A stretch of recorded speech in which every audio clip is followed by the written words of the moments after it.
Hello, welcome back to my channel. I'm VA Winter. I'm an indie author, professional beta reader, sensitivity reader, editor in training. I have one short story out currently, which is A Touch of Glamour, and I work mostly with speculative fiction, both in my own work and in sort of helping other people with theirs, but I do other genres as well. And today we're doing kind of an emergency video. The vlogging isn't going well. We're just going to say the vlogging isn't going well, but there should be a vlog next week. I was on YouTube yesterday and I came across a video by Emma Bennett called the Authors Are Weird tag. And I haven't done a tag in a very long time.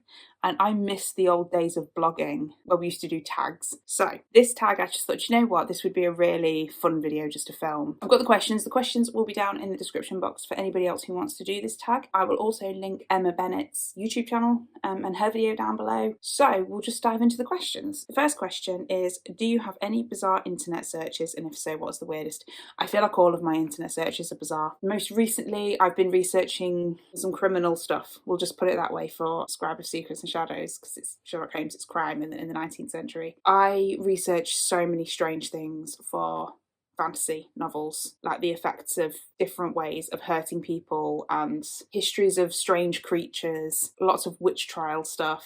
If I ever get accused of a crime and they look at my search history, it ain't going to be good for me. So the second question is, do you write people you know and dislike into your stories, villains or dumb people to kill off? I'll admit that I sometimes do this. Not people themselves. I don't take a person from real life and put them into a story, but I'll take their traits. I might take their name. I might take some element of their life and sort of use it as a bit of inspiration for like villains. Villains particularly, most of the villains in my book are inspired by something in someone that I've come across at some point that's really annoyed me, or I felt like that is not a good trait. So yes, kind of. 3, and then this one's a bit like, what the F? Does personal hygiene sometimes come second to writing? No. And I will echo Emma Bennett's answer in this. Showering is one of those times where you have all sorts of wonderful ideas. So no. The fourth question is, do you go on baby name websites to help name characters?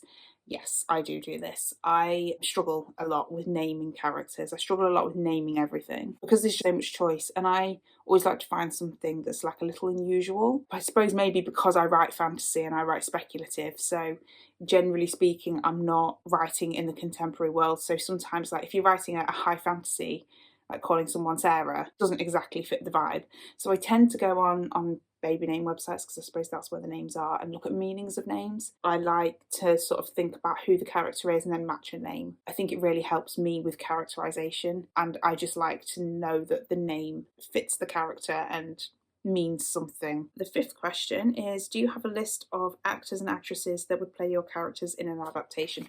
No, I don't. I am unusual. I am weird. This is me being weird for the weird tag. Adaptations don't bother me. Now, if in like 10 years or however many years, a film company comes to me and says, we want to translate your book into a film or a TV show, am I going to say yes? Probably. But it's not something that's like, I know some writers have this as a huge dream of like, I want a TV show, I want a film. I just want a book. And maybe that's because I'm not yet published and, you know, I'm still kind of at the very beginning. Maybe in a few years, I'll be like, right, what's the next thing to aim for? But it's one reason why going indie doesn't bother me in the sense that I'm not bothered about getting a TV show or film adaptation. So no, I don't really. 6.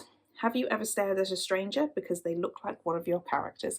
Yeah, kinda. I notice and I go, huh, and then I look away because I don't want them to think I'm weird, though I am weird. Slightly related to this is I tend to be inspired by strangers. So I'm a people watcher. If I'm in a coffee shop, or if I'm standing in a queue, or I'm stood waiting for the bus, or whatever it is, I've definitely been inspired by strangers. Obviously, I don't know who they are, but it'll just be either a particular look or a style that they have, or a vibe that they sort of give off, an aesthetic, or just something that they do or say, something like that, that'll just spark off an idea for a character in my head. And I think the most extreme version of this was years ago. I was actually inspired to write a whole story because I was on my way home and I just happened to see 2 different people, they weren't connected, just in these particular contexts that I saw them in, and I put the 2 together, and the sort of it spiraled off and into an entire world and an entire story. 7 is, do you talk to yourself to help work through scenes? If so, where do you talk to yourself? I do a bit. Generally, I'm at home. Like, I wouldn't torture myself in public. I try not to anyway, because I feel like you get some very strange looks. But like when I'm at home and I'm stuck, I will get up and I will have a walk around my flat and I will just talk it out to myself if there's no one around immediately to talk to. 8. While writing, do you make the expressions your characters are making? I don't think so. No one's ever told me that I do. 9. Do you ever practice answering interview questions in case you make it big?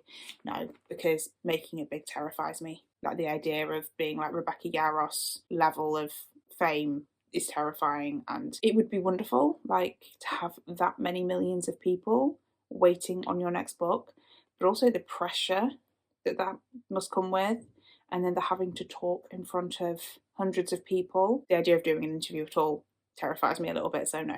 Absolutely not. And then the 10th and final question is, do you have a soundtrack and or playlists for your books or scenes from your book? And do I ever? It's one of my sources of inspiration. At the minute, I have them by series. So the first quartet that I'm currently working on in the world that I'm currently writing in has a playlist, and then the next trilogy has a playlist, and then the next trilogy has a playlist. I've started playlists for other books as well, and other sort of series and worlds that I'm working in or have done in the past.